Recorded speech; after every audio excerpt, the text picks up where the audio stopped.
Friends, welcome to மகா tasty food. இன்னைக்கு நம்ம இந்த வீடியோவில் என்ன பார்க்க போறோம்னா, விநாயகருக்கு பிடிச்ச பிடி கொழுக்கட்டை தான் ஃப்ரெண்ட்ஸ் பார்க்க போறோம்.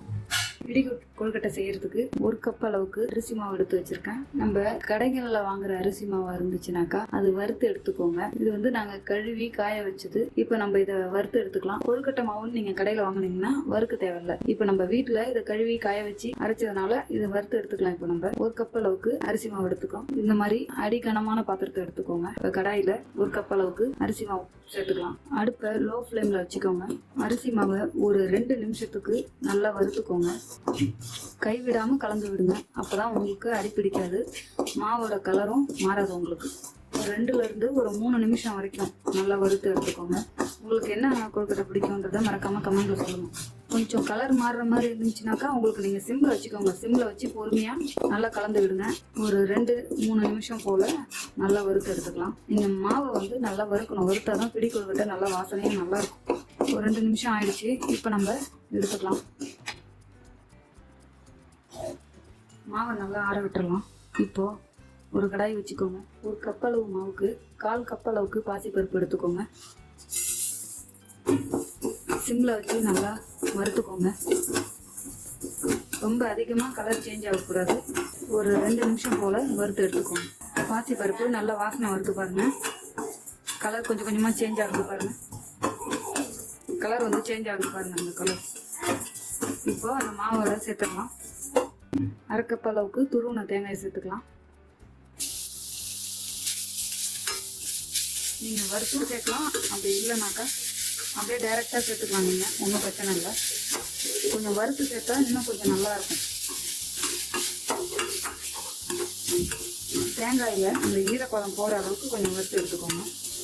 ஒரு 1 நிமிஷம் போல் வறுத்தா போதும். உங்களுக்கு சில்வர் வானல்ன்றதுனால லைட்டாக அப்படியே கலர் சேஞ்ச் ஆகுது. கைவிடாமல் கலந்துக்கோங்க. இல்லைன்னா ஒரு அடிக்கமான பாத்திரத்தில் சேர்த்து அதுக்கப்புறமா வறுத்து எடுத்துக்கோங்க.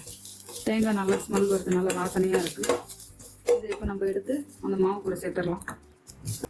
ஒரு 2 ஸ்பூன் அளவுக்கு எள்ளு சேர்த்துக்கலாம். பிடி கொழுக்கட்டைக்கு முக்கியமானது எள்ளு தாங்க. எள்ளு போட்டால் ஃப்ளேவர் நல்லாயிருக்கும். உங்களுக்கு ட்ரை பண்ணி பாருங்கள். அடி பிடிக்காமல் இந்த எள்ளு பொரிஞ்சு வரட்டும். எள்ளு எப்படி நம்ம வந்து பொரிஞ்சிருச்சுன்னு கண்டுபிடிக்கலாம்னா அந்த மாதிரி சவுண்டு வரும். அந்த எள்ளு வெடிக்கிற சவுண்டு வரும். அப்போ தான் நீங்கள் எள்ளு நல்லா வறுபட்டுடுச்சு அப்படின்னு தெரிஞ்சுக்கலாம். ஏன்னா சிம்மில் வச்சுக்கோங்க. சிம்மில் வச்சா தான் உங்களுக்கு ஈஸியாக இருக்கும். கொஞ்சம் டைம் எடுத்தாலும் உங்களுக்கு தீயாமல் உங்களுக்கு நல்லா ஸ்மூத்தாக கிடைக்கும். நல்லா எள்ளும் நல்லா பொரிஞ்சு வந்துடும். இப்போ அந்த மாவோட சேர்த்துக்கலாம். இப்போ நம்ம பாகு ரெடி பண்ணிடலாம். அதுக்கு இந்த கப்பால் 1 கப் அளவுக்கு அரிசி மாவு எடுத்தேன். இப்போ இந்த கப்பால் 3/4 கப் அளவுக்கு வெல்லம் சேர்த்துருக்கேன். 3/4 கப் அளவுக்கு உங்களுக்கு இனிப்பு இது சரியான அளவு. உங்களுக்கு இனிப்பு அதிகமாக வேணும்னா 1 கப் அளவுக்கு சேர்த்துக்கலாம். இப்போ இந்த வெல்லத்துக்கு 1/4 கப் அளவுக்கு தண்ணி சேர்த்துருக்கேன். பாகு பதம் தேவையில்லை. நல்லா வெல்லம் கொதிச்சு வந்தால் போதும். உங்களுக்கு வெல்லம் கரைஞ்சி வந்தால் போதும். நல்லா கலந்து விடுங்க. நல்லா கலந்து விட்டுக்கோங்க. வெல்லம் நல்லா கரைஞ்சி வருது பாருங்க. ஒரு பிஞ்ச் அளவுக்கு உப்பு சேர்த்துக்கோங்க இந்த பாவு கூட. ஏன்னா உங்களுக்கு இனிப்பு அப்போ தான் தூக்கலாக இருக்கும். கரைஞ்சிடுச்சு ஓரளவுக்கு எல்லா வெல்லமும். இன்னும் கொஞ்சம் இருக்குது.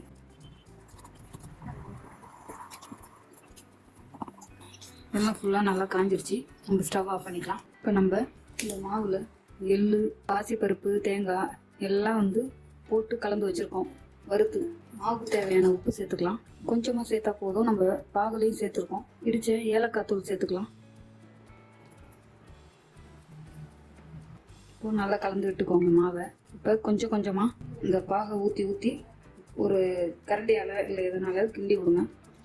ஒரு வடிகட்டு இருந்துச்சுன்னா வடிகட்டியால் கூட வடிகட்டிக்கோங்க. வடிகட்டி இல்லை என்கிட்ட, அதனால் மேலாக்க ஊற்றிக்கிறேன். இந்த மாதிரி ஒரு கரண்டி வச்சுக்கலாங்க. ஏன்னா சூடாக இருக்குது இல்லைங்களா பாகு, அதனால்.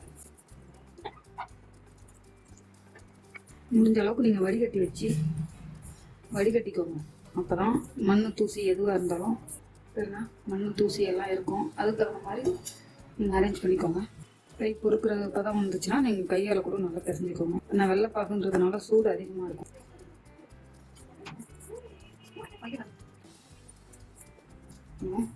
சூடு ஆறிடுச்சு. இப்போ நம்ம இந்த மாதிரி பிடிச்சி இட்லி பாத்திரத்தில் வச்சு அவிச்சுக்கோங்க. இட்லி பாத்திரத்தில் இந்த மாதிரி தண்ணி வச்சு நல்லா கொதிக்க வச்சுக்கோங்க.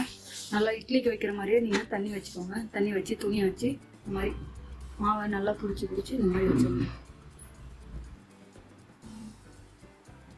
இடி கொழுக்கட்டை ரொம்ப சூப்பராக இருந்துருப்பாங்க.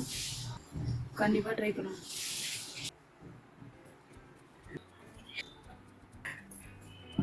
இது மிச்சமாக இருக்கிற கொழுக்கட்டை எல்லா கொழுக்கட்டையும் பிடிச்சி வச்சாச்சு. இப்போ நம்ம மூடி வச்சிடலாம் இட்லி பாத்திரத்தை. ஒரு 2 நிமிஷம் அளவுக்கு வெந்தால் போதும். நாங்கள் கொழுக்கட்டை வெந்துருச்சா பார்க்கலாம். கொழுக்கட்டை நல்லா வெந்துருச்சு. இப்போ ஸ்டவ் ஆஃப் பண்ணிக்கலாம். இதுதான் கொழுக்கட்டை பாருங்க, நல்லா சாஃப்டாக வரும். நல்லா சூப்பராக வந்துருப்பாருங்க. கண்டிப்பாக ட்ரை பண்ணி பாருங்கள். நல்லா டேஸ்ட்டாக இருக்கும். இந்த எள்ளு, பாசிப்பருப்பு, தேங்காய் உடம்புக்கு ஹெல்த்தியும் கூட. ரொம்பவும் டேஸ்ட்டாக இருக்கும். ட்ரை பண்ணி பாருங்கள் மறக்காமல். பிடி கொழுக்கட்டை உங்களுக்கு பிடிச்சிருந்துச்சுன்னா மறக்காமல் கமெண்ட் பாக்ஸில் கமெண்ட் பண்ணுங்கள். சப்ஸ்கிரைப் பண்ணிக்கோங்க.